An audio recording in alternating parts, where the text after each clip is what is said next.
Ang feeling mo, nasa yuki ka, pero nasa yuki ka nga, pero puno ka ng utang. Hindi ka nga makauwi-uwi dahil ang dami mong utang. Mali yata nasagot na itong kwento. Kauuwi ko lang ah. February? Oh, kababalik ko lang sa UK eh. Kung may utang ako, sabihin mo kanino ako may utang. Babayaran ko na. Ha? Yan tayo ate, no? Hula hoops ka eh. Ito, ang dami kong pera oh.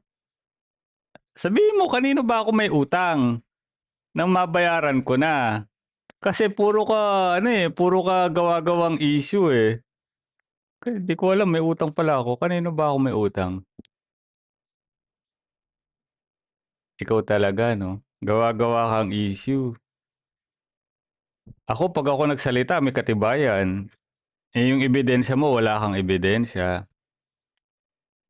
Kaya ka nagre-react dun sa babaeng di umano'y may consent. Ikaw ang gumagawa ng kababuyan. Gusto mo ng ebidensya? Pakita natin. Ayan, oh. May ka-video call ka pa, di ba? Sex video call to eh. Mm. Pinakita mo ang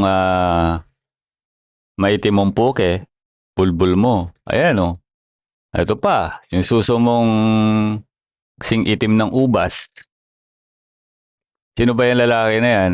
Kung wala kang ebidensya, wala. Chismis lang yon. Gets mo?